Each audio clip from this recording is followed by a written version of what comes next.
Thich Nhat Hanh, dans sa grande sagesse, nous parle de la peur dans une conférence en 2006 à la Mutualité à Paris. Chacun de nous a une graine de peur dans la profondeur de sa conscience-connaissance. Le Bouddha nous invite à reconnaître cette graine de peur en nous. Les moines, les moniales, sont supposés reconnaître cette graine chaque jour. Je dois mourir un jour, je ne peux pas échapper à la mort. Je peux tomber malade un jour, je ne peux pas échapper à la maladie. Un jour, je devrais me séparer de celui ou celle que j'aime. C'est inéluctable. Tout ce que je peux emporter avec moi, ce sont seulement les fruits de mes actions. Je ne peux rien emporter d'autre avec moi. Ma maison, mon compte en banque, mes diplômes. Je ne peux pas emporter ces choses-là avec moi. Cette pratique nous aide à nous familiariser avec la vérité. Reconnaître la peur par la pleine conscience. Reconnaître la peur qui est en nous afin de pouvoir la transformer. On a peur de beaucoup de choses. On a peur de perdre un jour son travail. On a peur que la personne qui nous aime aujourd'hui nous abandonne demain. On a peur des accidents. On a peur des terroristes. Mais qu'est-ce que le Bouddha nous dit pour réduire la peur? Les causes de l'accident peuvent se trouver hors de nous, mais elles peuvent aussi être en nous. Et il est fréquent que la cause intérieure déclenche la cause extérieure. Il y a beaucoup de choses à faire pour pouvoir se protéger.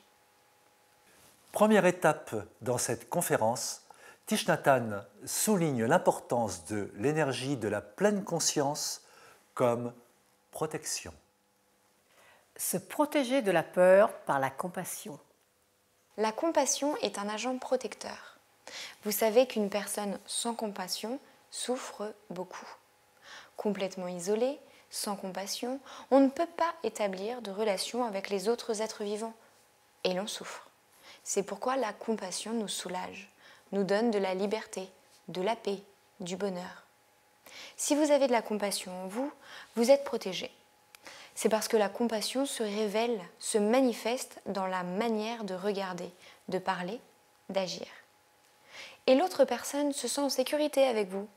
C'est parce que vous êtes habité par l'énergie de la compassion. Elle sait que vous n'allez pas lui faire du mal. Elle peut toucher cette compassion en vous. Alors il faut cultiver la compassion pour sa propre protection et on peut en même temps protéger les autres si on a de la compassion. Les Israéliens ont peur et ils combattent pour leur survie. Et nous comprenons. Les Palestiniens ont peur et ils veulent combattre pour leur survie. Et nous les comprenons aussi. Les terroristes agissent sur la fondation de leur peur. Ils combattent aussi pour leur survie.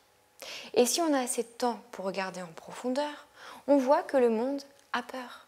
Et cette peur va de pair avec la haine, la colère et la violence.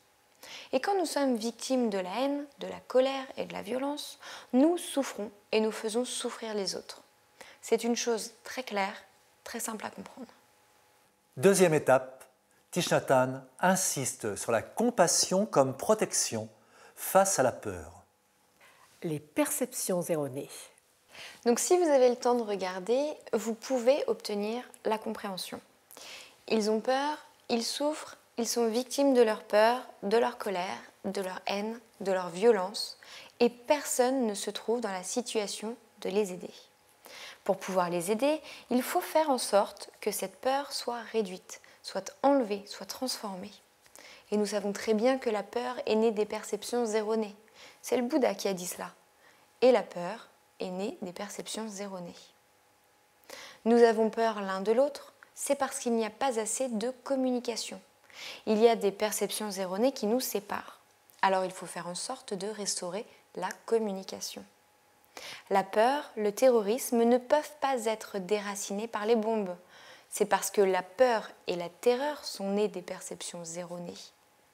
Et on ne peut pas enlever, détruire les perceptions erronées avec des bombes, avec des fusils, mais seulement avec le dialogue, l'écoute profonde, la parole aimante, qui permettent seuls d'aider l'autre personne à corriger ses perceptions erronées. Quand on écoute avec compassion, quand on pratique l'écoute profonde, on commence à comprendre pourquoi l'autre personne souffre. L'autre personne a peur, a de la haine et du désespoir. Et nous pouvons réaliser que cette personne-là est vraiment victime de ses propres perceptions erronées. Et on se dit, plus tard, j'aurai du temps pour pouvoir offrir des informations qui pourront aider cette personne-là à corriger ses perceptions. Vous êtes motivé par la compassion.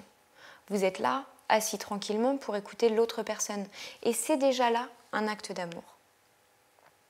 Et quand vous réalisez que cette personne est victime de beaucoup de malentendus, beaucoup de perceptions erronées, vous vous promettez que plus tard, vous ferez de votre mieux pour aider cette personne à corriger ses perceptions.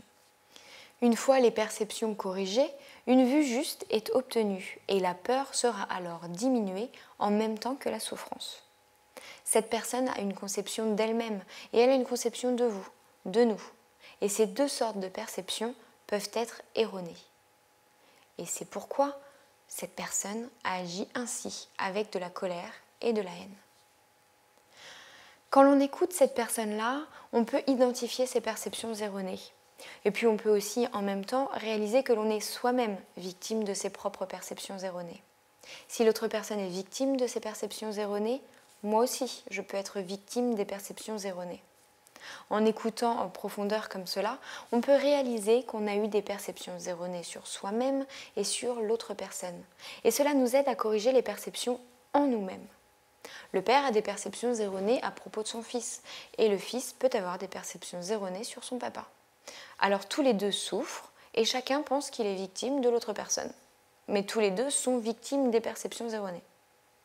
Si les Palestiniens et les Israélites réalisent cela, les deux parties sont tous les deux victimes des perceptions erronées et les deux combattent pour leur survie.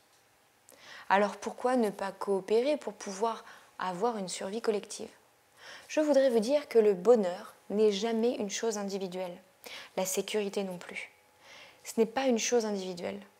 La survie, la sécurité, ce sont des choses collectives.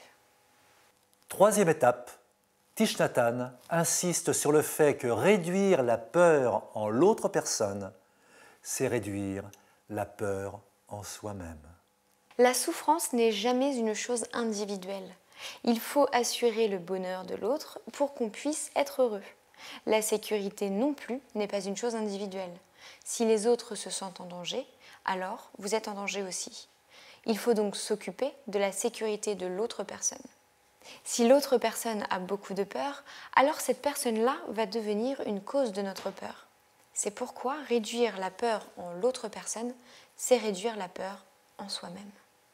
Voici un résumé de cette conférence de Thich Nhat Hanh. Vous trouverez le texte complet sur Buddha Channel en dessous de cette vidéo.